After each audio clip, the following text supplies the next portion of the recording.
Peter Credlin, live on Sky News Australia. Good evening, welcome to the show. Great to have your company as always. Look, it's the end of a significant sitting fortnight for the government first, of course, and then this week for the opposition. It's also been a big 24 hours for the Prime Minister, who's just announced his engagement to his girlfriend, Jodie Hayden. Now, congratulations to them both, but I promise you, unlike the rest of the media, I won't be distracted by that. Here's what's coming up on Credlin. First, he's the energy vandal. Now Chris Bowen is shaping up as the worst car salesman of all time. New figures today showing Australians simply don't want his electric vehicles. We want our SUVs, big trucks and our utes. Now, are we witnessing an official shift in Labor's position on Israel, with Anthony Albanese and Penny Wong issuing a formal warning today about the IDF's ground offensive in Rafah? Is this the first outward sign of Labor's left faction now determining our foreign policy? Greg Sheridan will join me on that, plus the Indonesian election, what it means for Australia, and that latest too on Julian Assange. Plus, more on Labor's stealth moves to put the Uluru Statement throughout our school curriculum. They couldn't get you to vote for it, so now they're determined to indoctrinate the next generation. And Immigration Minister Andrew Giles remained in the hot seat again today as evidence came to light about how the government had broken its promise to protect victims of the now released foreign criminals. Giles was even forced to ask Peter Dutton for phone numbers of some. Can the Minister confirm how many victims or families of victims are still yet to be contacted? If he cannot, will the Minister do the right thing, apologise and resign? But first, after all the argy-bargy this week about 149 foreign criminals, 7 murderers, of course, 37 sex offenders, 72 violent offenders, that government ineptitude put them out into the community, 3 things now are clear. First, that the government was warned about this problem last June, August, September and October, ahead of a High Court decision that ordered the release of just one man, the child rapist known only as NZYQ. The government was without a plan B in case they lost the court case. They then panicked and released all 149 foreign criminals into our community. Now, the second thing that's clear is that any attempt by Labor, and they were at it again today, to try and blame this on the opposition, that somehow tough guy Peter Dutton was in fact too soft on illegal boat arrivals and that this was all his fault, well, that just won't wash. But the third and most worrying thing is that we, the Australian taxpayer, will be left stuck with just about all of these serious criminals who will end up spending the rest of their lives here in Australia, living at our expense in government-funded housing and on welfare. Now, this is the end result when governments lose control of our borders, and that was where the last Labor government failed so monumentally. And let's face it, it's also another example of government losing control of the welfare system so that unworthy people get to live off others. Almost all of these foreign criminals arrived illegally. Unlike the rest of us who have pulled our weight and paid taxes all of our working lives, these unsavoury individuals will now live in a country where the vast bulk of Australians don't want them, living off taxpayers who themselves are already struggling to make ends meet. Again, this is the kind of situation that angers the ordinary voter. But the Albanese government's response to all of this is just clever politics and not about better government. Last week, we had the Prime Minister strutting about in the House, crowing about how clever he'd been to break the solemn commitment he'd made over 100 times on those Stage 3 tax cuts. This week, that cocky strut from the PM had all but vanished, as he'd had to confront another week of damning headlines showing just how incompetent his ministers are and how still, underneath it all, Labor doesn't believe in border protection. Labor is soft on illegal arrivals and, to be honest, doesn't have the ticker to make the difficult decisions you've got to make to keep Australians safe. Now, it's a mess, but it's a mess of the government's own making. And even when they do promise stuff in an attempt to mop up their mistakes, they can't even get that right. Here are promises made last year to protect the Australian victims of these foreign criminals now living amongst us from their justifiable fears of revenge attacks and retribution. I just want to cover off one more matter, which is about victim support. When we were last here in Canberra, the Deputy Prime Minister made a commitment that the Commonwealth would make best efforts to contact victims. We have actually gone beyond that. We have established a program called Victim Link, which is within the Department of Home Affairs. Here too is Labor's Richard Marles, who at the time when all this broke was the acting Prime Minister. We will make our best efforts to communicate with the families of victims around not only the circumstances of the release, but the steps that the government is now taking in accordance with the legislation as amended that is passed this parliament. We will do our best efforts in relation to that. Well, that was last year. Today we learn that so many of these victims have not even now been contacted. Earlier today I spoke to Andrew, a member of the family whose mother Svetlana was brutally murdered by Tony Kalasar, one of the 149 criminals the Minister released. He is disgusted that despite the Minister's undertakings, no one has contacted the family. They fear the murderer turning up at their home. Why hasn't this family been contacted as the Minister and Deputy Prime Minister promised? The government is committed to ensuring that all victims and their families are supported, noting, of course, the privacy restrictions and the fact that the vast majority of these victims are, of course, victims of breaches of state and territory laws, not Commonwealth laws. And that is why Order. That is why this is a very serious issue. And Order. that is why The member Groom and the member That is Bowman. why the Department of Home Affairs Victim Link Service was set up to coordinate contact from victims and their families to ensure that they are connected to law enforcement and essential support services in their state or territory so that they can feel safe and supported. Well, the first point is, it doesn't matter whether they're state or federal laws that these foreign criminals have breached. They're only out in the streets because that man let them out. And there he was in the Parliament today saying that if you want to be contacted, then you, the victim, have to contact us.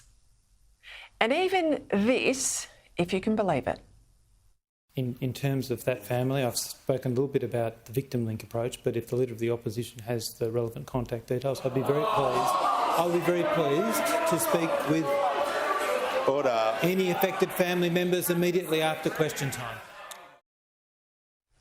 Now, I thought I'd said it all, but that's about as inept as it gets. I wish they'd just swear Peter Dutton into the portfolio and get on with it. But this is sadly symptomatic not just of a country adrift, but a government that's completely out of its depth.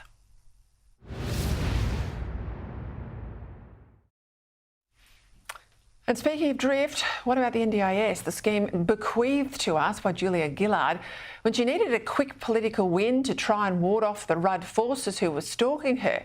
Now, history shows they got her in the end.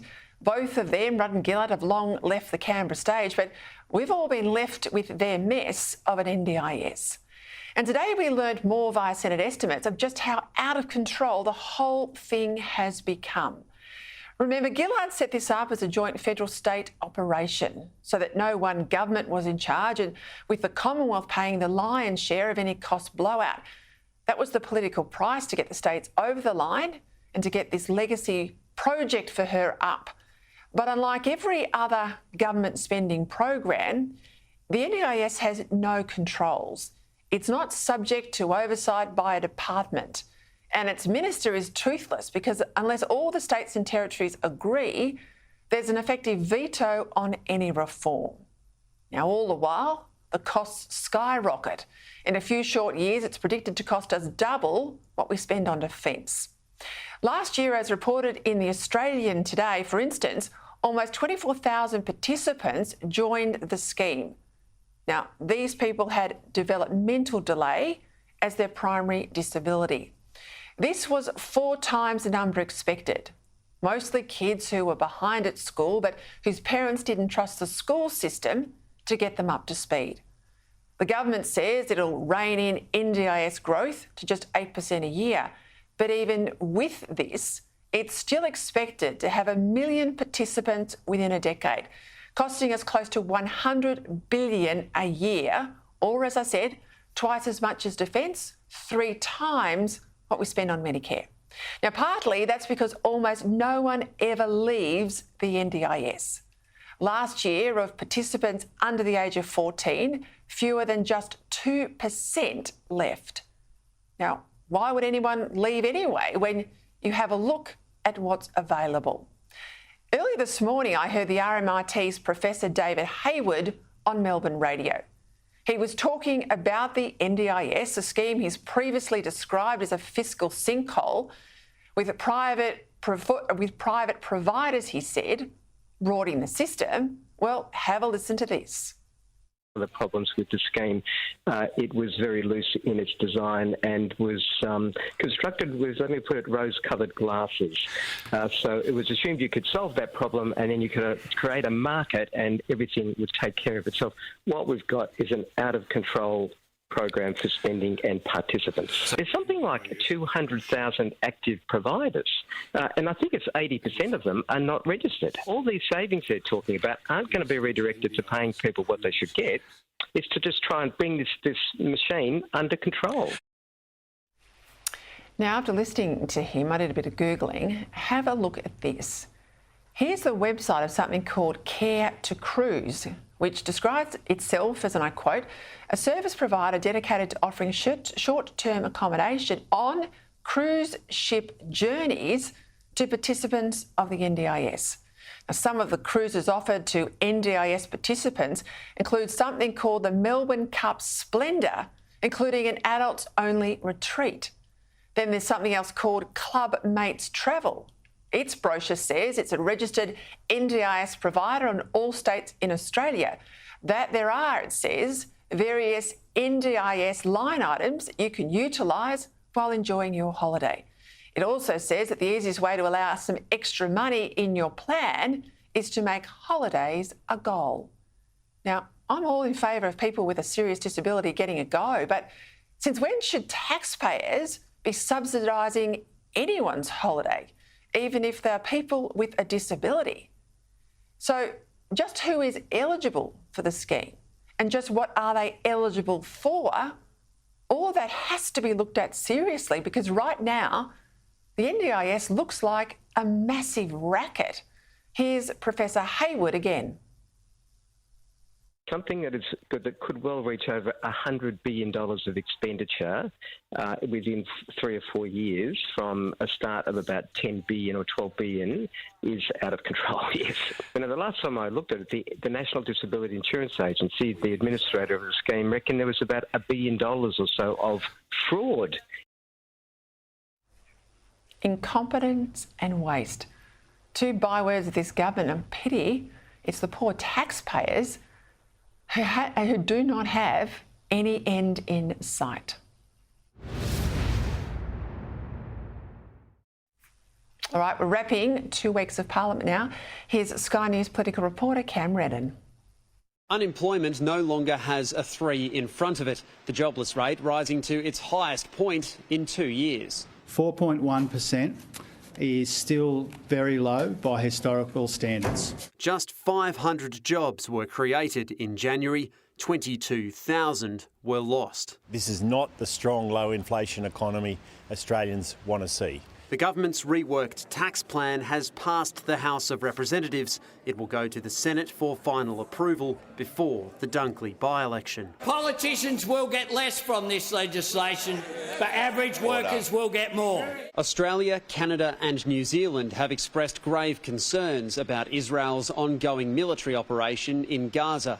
In a joint statement, the Prime Ministers of the 3 nations warn a ground offensive into the border city of Rafah in southern Gaza would be catastrophic. Around 1.5 million people are taking refuge in the city. Australia believes this would be unjustifiable. Our message to Israel is listen to the world. Do not go down this path. Question time of a different kind. The Prime Minister has revealed he popped the question to his long-term partner Jodie Hayden at the Lodge on Wednesday night. It's wonderful that I've found a partner who I want to spend the rest of my life with. We look forward to our version of the royal wedding sometime in the near future.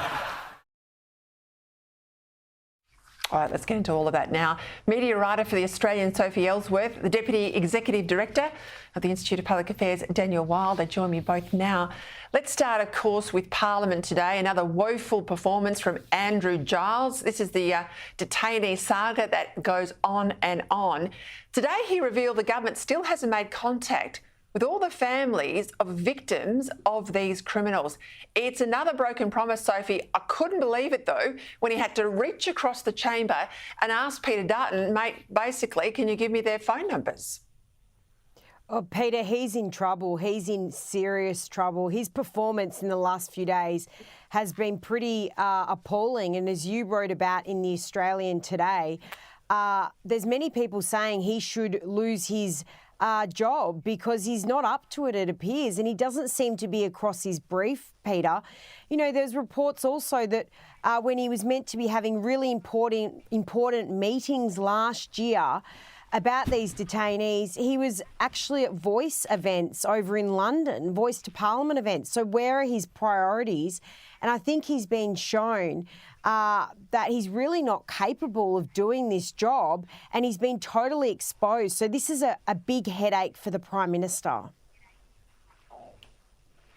And of course, too, Daniel, while we've got the troubling numbers that come out today in relation to jobless data, our unemployment up. It's now at a 2-year high of 4.1%. Now, I'm not surprised. We've seen these businesses collapsing, particularly in construction. And we've got this ever-increasing migration rate. This is what concerns me. Well, you're spot on, Peter. At the same time as unemployment is going up, this government remains even more committed to a dramatic expansion of our migration program. They remain committed to their record 1.7 million migration intake over the next 5 years. Now, that's the equivalent to the entire population of South Australia. That comes on the back of record intake of 500,000 last financial year, which is the highest on record by a significant margin. You've got to go back to 2008 when the intake was around 300,000, and even that was dramatically higher than long-run historical averages. And so the issue here is, of course, we want to welcome more migrants to our nation. They've been a critical part of our national economic and social fabric for decades. But this is completely unplanned for when you look at the pressure on schools, roads, hospitals, housing, and other critical social and economic amenities. And now, as you rightly point out, in the context of growing unemployment, once again, it appears that the government doesn't have a plan for how to manage this mass migration intake, and it's fundamentally out of step with basic community expectations. So, if I said before, you know, all the best to the Prime Minister and his girlfriend today on news of their engagement. But if you listen to the headlines, listen to other news programs, the world's basically stopped. That's all they were talking about. And I kept thinking to myself, if I was back as a Chief of Staff to a Prime Minister, I would find this a bit of a challenge managing a pending nuptials, because even if he was to pay for it out of his own pocket, which he should, Australians have still not got to copy him using the Lodge or Kirribilli House for a wedding reception for all his Labor mates. I mean, he's got to tread carefully here. There's a lot of goodwill today, but these are public assets, these homes. Oh, Peter, like yourself, of course, we wish the Prime Minister and his fiancée all the very best. I'm sure everyone does. But when it comes to footing the bill, let's wait and see. And let's wait and see actually where it is held and when all the details come out. I mean, perhaps he could do a Boris Johnson and have a private wedding with, 30-odd people, make it a small affair. Perhaps he wants something more lavish. It is Jodie Hayden's first marriage. It's Mr Albanese's second. But when it comes to the cost and the location, I think he has to be careful. And also with the guest list, that's going to be a tricky scenario he's got to deal with. Yeah, it'll be interesting to see how it all happens. $450 million, we know, Daniel, they spent on the failed Voice referendum, $4 million on VIP flights around the country.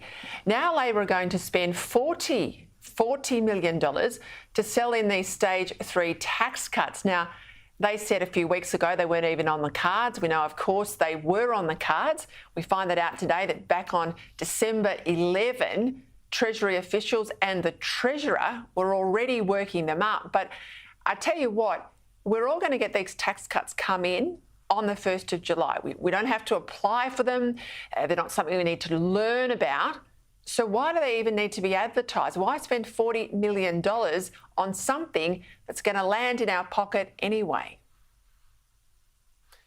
Well, that's right, Peter. I mean, this has always been political, and the evidence for that is growing by the day as the Treasury Secretary is before the Senate committee basically saying, confirming the timing and the nature of the questions and advice that was put to him by the Treasurer, and now this spending campaign.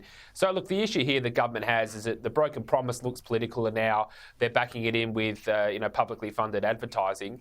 And I think this gets to a much bigger issue as well, Peter, that we've been discussing the last couple of weeks. I mean, these tax cuts are one very small part of a bigger cost of living challenge. And so far, the government has not put forward any meaningful policy to deal with the drivers of the cost of living issues. We've just talked about migration as a key driver. You've got inflation being underpinned by government spending, and you just gave a very important outline of the NDIS as one example of that. So until Australians have their political leaders addressing the causes of cost of living, any tax relief is going to be quickly swallowed up by price rises. Hey, I'm just about out of time, but I've got to ask you as Victorian. I mean, headlines today everywhere are saying industry, big employers, they're going to leave Victoria because they cannot get certainty of power supply. Well, that's right, Peter. I mean, what's happening in Victoria, I think, is a lesson to all Australians about what happens when you have bad public policy decisions that are being made. We know that businesses are fleeing the state. Victoria is the only state in the nation to have a net outflow of businesses. And this was always going to happen when you look at the energy policy. It's not just the IPA and yourself talking about this. The Australian Energy Market Operator for months has been warning that blackouts were a possibility in Victoria this summer and next summer. Now that's a reality, that 500,000 Victorians were plunged into darkness. And the key issue here, Peter, is the political leaders in Victoria, and it has to be said on both sides of politics here in Victoria, do not have reliability and affordability as the centrepiece of their energy policy. Instead, it's all about reducing emissions. And until there is a focus on the security of our energy system, I'm concerned that these problems are only going to get much worse. I'll leave it there. Thank you very much, both of you, for your time. All right, let's go overseas, where Prabowo Subianto has claimed victory in Indonesia's presidential election, securing close to 58% of the votes in a preliminary count. Now, it's third time lucky for the ex-military man, former Defence Minister, who has run for president twice before. So what does this changing of the guard mean for Australia? Let's bring in the Australian's foreign editor, Greg Sheridan, for this and more. Well, Greg, thank you for your time. Joko Widodo, very popular, current president. Of course, he's time limited. He can run for 2 terms, and he has, and he's won, but he can't run for a third. Prabowo's got a bit of a checkered history. What's this victory mean, not just for Indonesia, but for close neighbours like us? Well, Peter, great to be with you. A very complex question. Prabowo is a complex guy. He has a very dark past. He was a general in the Suharto years, but he was not really one of the good guys. He was one of the bad guys. He's accused of kidnapping and overseeing the murder of student demonstrators at the end of Suharto. He denies that. He's accused of really terrible human rights violations in East Timor and elsewhere in Indonesia. He denies that. And he was booted out of the army in disgrace because of an apparent effort that he made to get Suharto's successor to appoint him as chief of the military. However, he's a different guy now, 25 or 30 years later. Jokowi, the retiring president, a very wily fox in Indonesian politics. He beat Prabowo twice. And then after the second time, he said, look, instead of having this guy as a disgruntled, unhappy, powerful ex-military guy, why not bring him into the tent? So he brought him into his government as Defence Minister. Prabowo has completely changed his image. He's become kind and cuddly. He no longer campaigns against democracy. He loves democracy. Oddly enough, he's a good friend of Australia, like most Indonesian soldiers. He knows a lot of Australian soldiers. He didn't oppose AUKUS. He's had a good relationship with Richard Marles. And most important of all, Jokowi gave him his son as Prabowo's vice presidential running mate. So now Prabowo will become president in October. Do we get the new cuddly beautiful Prabowo or the old authoritarian? I think probably the former, but, you know, I wouldn't be absolutely astonished if it was the latter. I want your take, if I can, on what happened in the Parliament today. In the House, there was a motion, crossbench Greens, the so-called Liberal Bridget Archer, of course, she supported it. And the Prime Minister too, importantly, the Prime Minister voted for it. It was to bring Julian Assange home. Now, I think we're all saying it's gone on, this court case or this attempted extradition of Assange to the United States. It's gone on too long. But I'd rather see him face the full force of the law. I don't want him to come home to Australia and be let out. I think there is a question certainly that needs to be dealt with in a court of law. But this shift in the government's position, Greg, what do you make of it? Yes, Peter, I think it's a little disappointing. Yeah, I agree it's gone on too long, but we must remember the first 5 years of delay or something were when Julian Assange was hiding out in the Ecuadorian embassy in London in order not to answer a rape charge in Europe. So I have no idea whether he has any guilt or whatever in this charge. I believe in the presumption of innocence and so on. But years and years and years of this delay came about because he wouldn't answer a criminal charge of rape brought in a jurisdiction which is not remotely right-wing or you know, pro-militarism or anything like that. And now the extradition process is taking a very long time. I think it's absurd that it's taken this long. That's a bit of a failure of British justice, I think. They should decide whether to extradite him or not. But I think if he were to be convicted of something, and I'm not suggesting he would be, presumably all this time would be set off against any sentence he might get. And if he were to be cleared, that'd be good too. But in principle, you don't think you should be able to avoid going to court just by hiding out in a sympathetic embassy for years and years and years. It'd be much better if these matters were brought to trial. But I agree, it has taken too long. You're right to remind us all that he has frustrated the process. I'm with you 100% on all of that, Greg Sheridan. Talk to me about this push by the government and also comments amplifying the statement put out by our Prime Minister, by Penny Wong, where she says a planned Israeli ground offensive in the southern Gaza city of Rafah would be, in her words, unjustifiable. It feels to me now that Labor's left faction are really pushing their authority here. Yeah, I think that's right, Peter. Several elements of this statement are disappointing. The first is the government's own position is that Hamas can have no future role in the governance of Gaza. Yet, if Israel leaves Rafah alone, Hamas controls the territory there and all its leaders are apparently hiding out in tunnels there, and Hamas remains in power. Well, that's a tremendous victory for Hamas, notwithstanding all the terrible destruction. I don't mind the government calling for increased humanitarian assistance to the civilians in Gaza.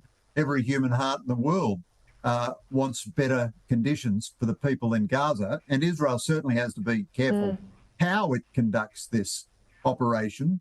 But Israel cannot complete the defeat of Hamas if it doesn't take Rafah. And the final thing is, I noticed this increasing trend of the Albanese government to make common cause with what is really a left Liberal government in Canada and still a sort of neutralist, vague kind of strategically uncertain government in New Zealand. We see fewer and fewer joint statements between the United States, Canberra and London, the AUKUS partners, and more statements amongst what you might call the, the weak siblings, Canada, New Zealand and Australia. I think that's a bad trend. Generally, I think the government has tried to shelter in Joe Biden's position. Whatever position Biden takes, Albanese tends to take. In this case, I think they've gone further than Biden, and that's because of the the pressure from their own left and their fear of the Greens in the inner city seats. Just quickly, 2 years on today since Russia invaded Ukraine. I mean, is there any end in sight? Well, I wish the American Congress would free up the $60 billion in aid to the Ukrainians. Biden has given Ukraine just enough aid not to lose, but never enough aid to win. I'm very disappointed that the Republicans are preventing that aid from going through Congress to Ukraine.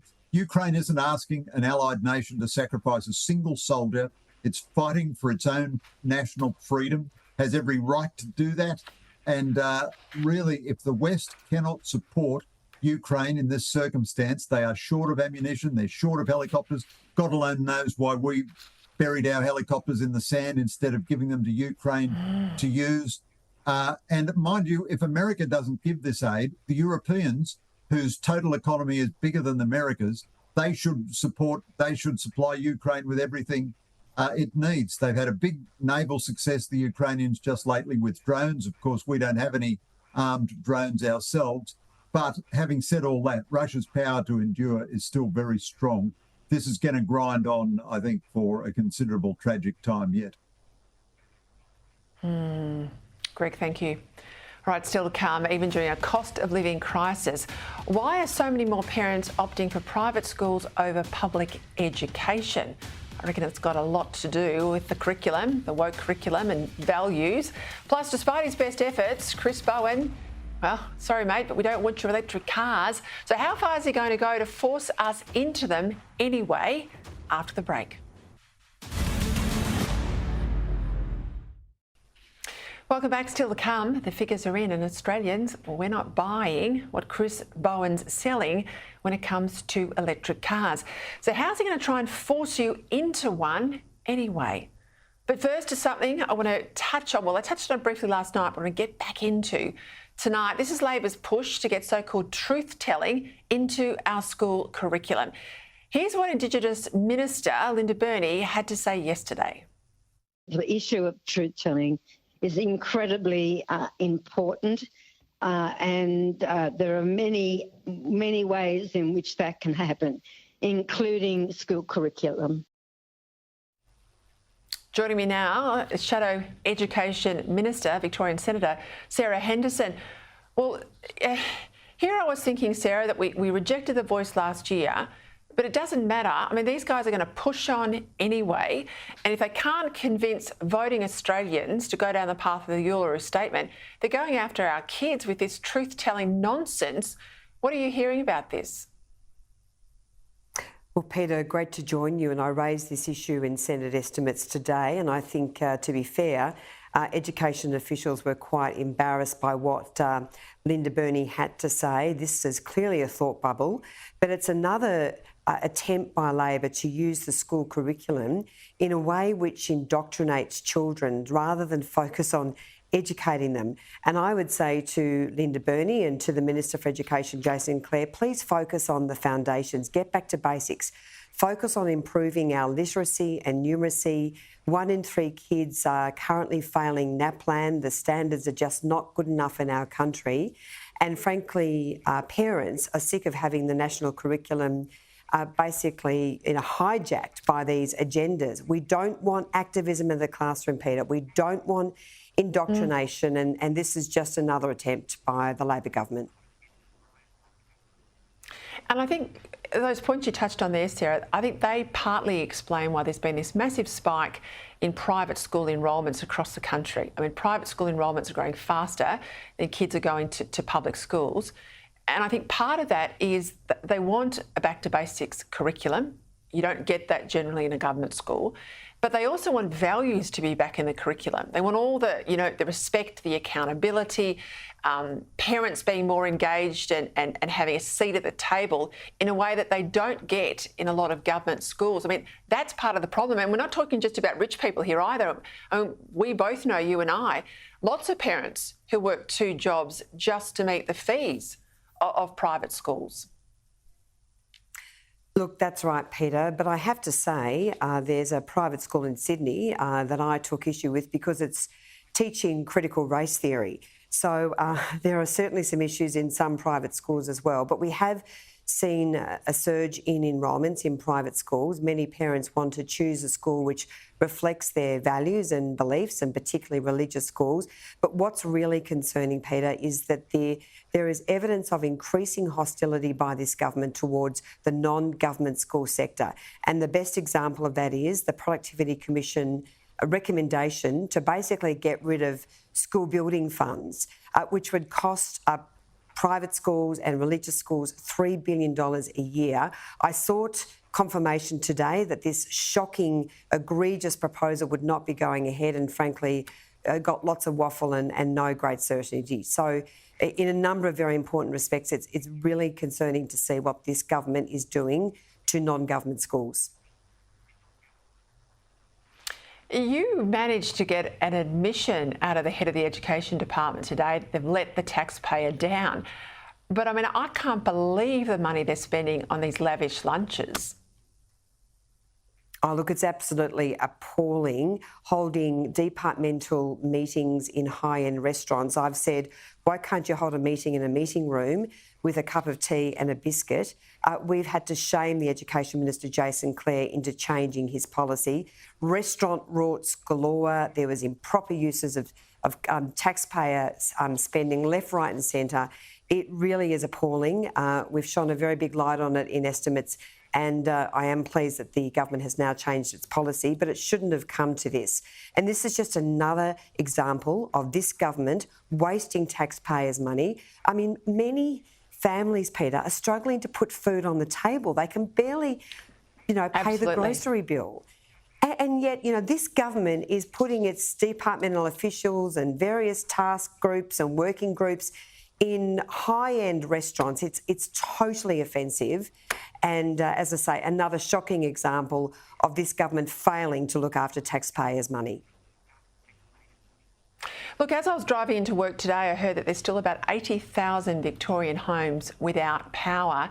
I mean, this has been a catastrophic week for Victorians down here in relation to, I guess, the vulnerability of our electrical network that experts have been warning and warning about for months. Look, it's absolutely shocking. I mean, this Labor government, combined with the ideological zeal of the Victorian Labor government, is sending us over the cliff. And frankly, the fact that we have a gas ban on new home builds in Victoria is absolutely shocking. We depend on gas. We depend on coal. And as we know, there was those high voltage towers that basically collapsed. The government wants to roll those out en masse, of course, putting communities and particularly farming communities at risk. It is just appalling. They have really got this policy wrong, and Victorians are paying the price. And we warned the government that we would see blackouts, and there is more of this to come, which just goes to show how bad they have energy policy in this country. Sarah Henderson, thank you. And I'm just going to tell some people at home, you may not realise this, but a lot of the people in departments, public servants, they have taxpayer-funded credit cards. Now, if you're a politician or a politician's staff, you don't have one, nor should you. I mean, you pay for everything out of your own pocket, including the Prime Minister. If the Prime Minister gets something that he's allowed to under entitlement, pays for it up front, fills in a form, gets a reimbursement, but not so the public servants. All right, let's go to the issue of what you're driving. And I'll tell you what, it's bad news for you, Chris Bowen, because we don't want your electric cars. We love our SUVs, our trucks and our utes. One of the peak bodies that monitors consumer sentiment has said, and I quote, EV sales are shifting at a trickle rather than a flood. 62% of consumers say they're not willing to pay more for an electric car. Joining me is someone now who knows all about this, senior motoring journalist Paul Gover. Paul, great to have you on the program again. I tell you, my audience love this segment. They're hungry for information, but the statistics are pretty clear.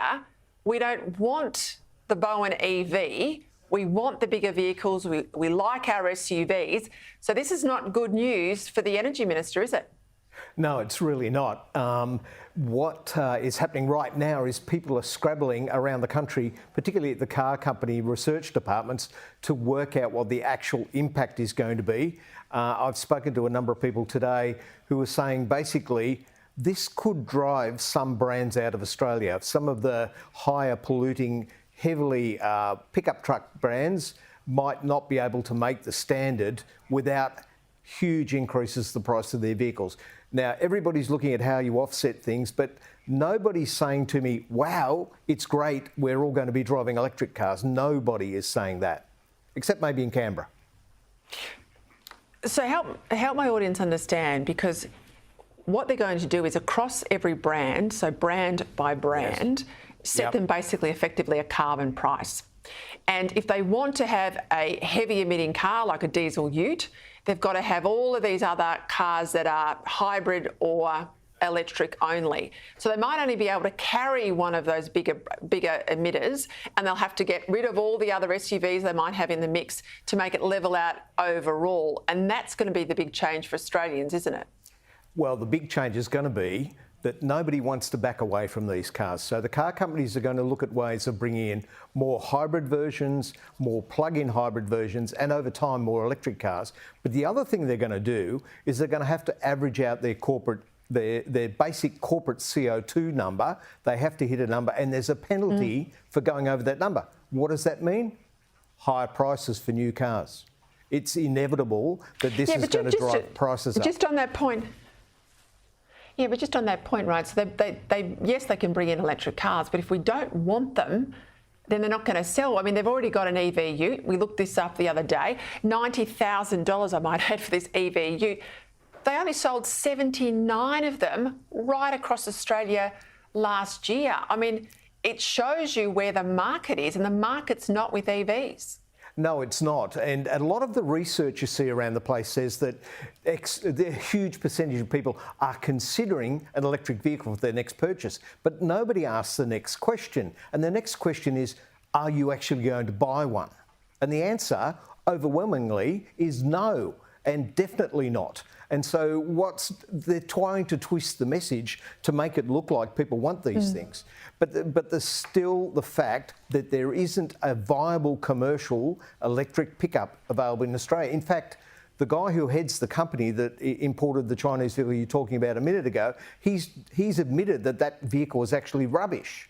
Now, the Ford Ranger and the Toyota Hilux and the other top sellers in Australia are excellent vehicles. For what they do, they're amongst the very best in the world. The Ranger is developed here. Australians love these cars. It's like back in the day of Commodores and Falcons, that's what Australians wanted to buy. And you could do whatever you wanted to do, but you can't force people to buy something they don't want, or, just as importantly in this case, not fit for purpose. And a lot of these things are not fit for purpose. Yeah, that's a good point. Yeah, and they're not fit for purpose. Terrain in Australia and geography. Yeah, geography, so you can't charge. They're expensive, they're hard to charge if you don't live in a major capital city. And the other thing is the pickup side of things, we don't know yet what they're going to be able to carry, what they're going to be able to tow. And this is coming, according to Minister Bowen, at the start of next year. There are people scrabbling, there is no answer, and in the short term, one of two things is going to happen. There's going to become a market in Australia for credits, carbon credits, and you might like to know that Tesla made $2 billion last year selling carbon credits to companies, other high-emitting car companies. It's either going to be buying credits to get things under, which will affect the bottom line, or they're going to have to price their whole range to take account of the penalties they're going to have to pay. Yeah, poor old consumers hit again. Paul, I'm going to get you back on next week. We're going to talk about insurance, because EV insurance is, I think, a really big issue. I'm hearing from a lot of people that if they can get insurance, it's 4 or 5 times what they were paying for their old petrol car, but also the safety of some of these lithium batteries. But we'll do that next week. Have a good weekend. Thank you for your time. All right, after the break, expect more Chinese-made wind turbines to flood the Australian market. I'll explain how that's going to happen in a moment. Plus, the erasing of women's spaces continues. Now, it's not just our spaces, it's even terms like our cervix. Women. Nicole Flint, after the break. Welcome back. A proposal to build the tallest wind farm in the country is facing pushback in regional New South Wales. Residents in the Carbone Shire are concerned the project to build 63 wind turbines with a maximum height of 254 metres will impact the value of their land. They say too, there's been very little consultation with the UK developer RES. Sky News senior reporter Credlin Marcus has been covering the issue. Here's what some of the locals have had to say. Noise, light flicker, there'll be red flashing lights on top for aviation purposes, obviously. If these wind turbines are so safe and so beautiful to view, why aren't governments placing them in metropolitan Sydney and Melbourne? Until they can address these fundamental issues with this proposal, this project should be put on the burner. I'll say again, many of these wind turbine and solar companies are foreign owned. And when the tariff on Chinese turbines comes off around April, we can expect a flood into the market. Joining me now for my panel, we'll discuss this and more, former Liberal MP Nicole Flint and Pauline Hanson's One Nation Chief of Staff, James Ashby. Well, Nicole, you know, all of the genuflecting to the green gods in the cities, why do country people have to cop this? That's a very good question, Peter, and we may only assume it's because less of us live in the country than we do in the city.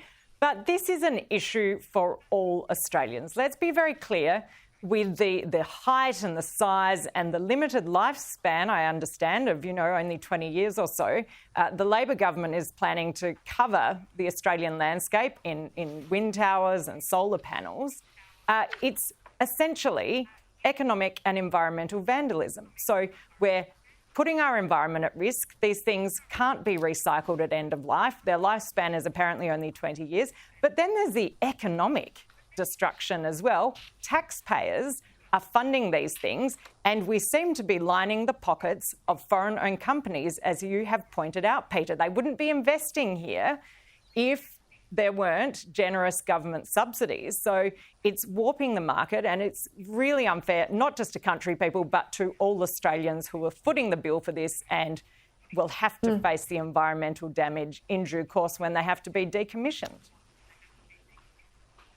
Hey, James, a shocker of a day for Queenslanders up your way. You've got Stephen Miles today under pressure to legislate a new 75% emissions target. Plus, we learn about that secret polling, $400,000 worth, that helped push Palaszczuk out the door. Well, if Stephen Miles thinks that legislating 75% reduction in carbon by 2035 is the answer to him getting re-elected for a fourth term under Labor at the October election, I think he's got a whole lot of grief coming his way. But what I find really amazing is he spent half of today in the Parliament actually trying to encourage the leader of the LNP to come up with their environmental credentials. Now, we always know that the LNP have signed up to net zero under Scott Morrison, so we know where the LNP sit on this as well. I can assure people, if One Nation have any say in the next state parliament here in Queensland, there's no way we will put our people through that suicide-wrecking mess of net zero or 75% reduction by 2035. This is suicidal. We've seen, as Nicole's rightfully pointed out, manufacturing. When you have a look at the 50s and 60s, we had 25 to 28% of our GDP came from manufacturing. It's now down to about 5%, and it's just decreasing. The more we send a wrecking ball through our baseload power, and that is by getting rid of coal fire and gas, we're just destroying the manufacturing and jobs that we like here in Queensland. Unfortunately, we're going to have to find new jobs in the future, which no one knows what they're going to be at this point. Nicole, this makes me really furious. This is a Commonwealth-funded entity, the National Cervical Screening Program. If you look at the government's website, this is the Department of Health's website, it says women and people with a cervix, blah, blah, blah, blah, blah, have a right to testing every 5 years. Now, women are the only people with a cervix. Yeah. That's right, Peter. The biological fact is that if you have a cervix, you are a woman. When are we going to see this end? When are we going to see women not continue to be discriminated against and having to continue to fight for the very definition of the word that describes us, and now, the word, a female-specific body part as well? It's just ridiculous. Hard enough to see a doctor as it is without trying to have blokes line up for this. It is. You're right, James. You're absolutely right. I'm sorry I've got to leave it there. I've run out of time on issues today. We're busy at the top of the show, Nicole. Thank you as always, James. Good luck on the campaign trail. Well, that's it for me. Back on Monday at 6. I look forward to your company. Have a terrific weekend. I'll see you then.